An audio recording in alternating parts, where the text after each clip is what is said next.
Let's now turn to the advisory, and our next guest is seeing rising interest rates from clients wanting to purchase property, or interest I should say, not rates, they are going up though, but rising interest from clients wanting to purchase property via a self-managed super fund. For more, we're joined by Ashley Tilston from Spectrum Wealth Partners. Ashley, welcome. Andrew, thank you for having me.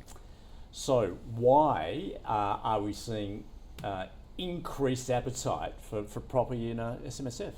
It's a really interesting trend. We noticed this sort of towards the end of last year. We're getting a lot of inquiries and from two different cohorts of people. So the first is individuals who already have their own home or have an investment property, and they're experiencing some of which we've coined the wealth effect, in which they've seen the value of their property go up. In some cases 10, 15, 20%. And as a consequence of that, are looking to replicate that. They don't necessarily have the money outside of their superannuations to do so, so they're looking to see how they can tap into that.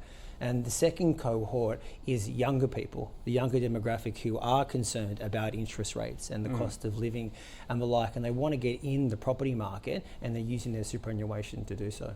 All right. Well, that's particularly acute, isn't it, given what we're seeing at the younger generation struggling to get a foothold on that property ladder. Going back to what you began by saying there, that wealth effect, is there potentially a danger there? The assumption is that prices are going to continue rising. Absolutely. This is the sort of the contradiction of it all. Everything is pointing towards the government trying to slow down housing prices. We do have a cost of living crisis. But clients are coming well informed of this. They've already got an opinion that they want to buy the property, and their lived experience is, I bought an investment property in Queensland and it's up 20%. They're sort of putting aside all of the risk factors and wanting to go in there. Our job at Spectrum Wealth Partners as their financial advisor is to try and make them see sense of that. It may or may not be the best investment for them, but there's definitely an appetite for it, which we're finding incredibly interesting. Why property over other assets such as shares? Well, I think it's to do with their lived experience, their bias. The risk that people see in the stock market isn't necessarily about the up and the down. My clients are well informed. These people are reading the news, they're listening to podcasts. They've got real concerns about not only sort of where equity markets are at, but also the geopolitical world that we currently live in. If you have enough bad news about there could be a potential war due to a foreign government, people are scared about, well, why do I want to put my money into this? I want to control something. And they're actually turning back to property as being sort of a safe haven investment.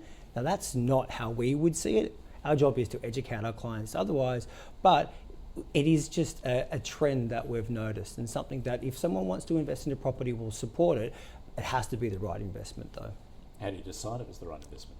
Well, it's a good question, and that's something we probably don't have enough time to get into to the exact one. Like everything, like buying a stock or buying any type of asset you buy, it has to be the quality of the asset itself. Our job is when we're working with our clients as a financial advisor is to validate whether or not the investment strategy they're looking to do is going to be the right one. And how we do that is we work out exactly what is the rate of return that they need to get on this property. And you can, if you do that, if you work out a client needs 8% return, is the property that they're looking at in, say, the Darwin area going to actually achieve that 8%? The job is then to educate the client about, well, what can you get from investing in the stock market? What's the long-term returns on a diversified portfolio? What are the risks associated with it?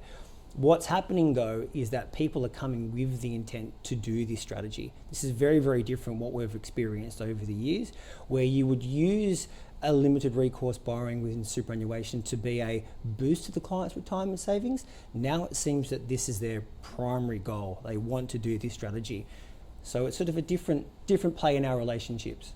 And presumably this would be a mix of equity and debt in terms of... In all cases, yes. Yeah. So with that in mind, obviously we've also got that current macro environment where interest rates are now heading higher. Is that an additional concern that you talk to your clients about? Absolutely. The forecast, with the type of loans we are talking about, there is already a percentage point higher rate. So you're generally getting a rate which is 1.5% higher. If you borrow that from yourself, rates can be upwards of 9-10%. So there's a lot at play there. You've also got to factor in the sort of the political environment. governments are looking at putting caps or changing CGT discounts. That means there's going to be downward pressure on housing prices. All of these factors need to be put together. Our job as a financial advisor is to educate the client on that process.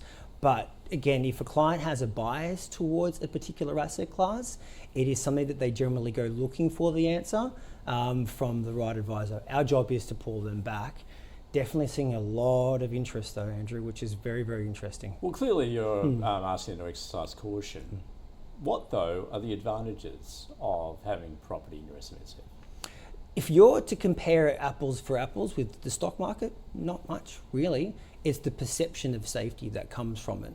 That's what they look at. The advantage of this type of strategy is the borrowing, the leveraging itself. We sort of frame it to our clients that you're bringing forward contributions that you're going to make into superannuation. So if you borrow money, I'm going to put in $150,000. That's future contributions you would have made. So you can make money on that like you would in any type of negative gearing investment.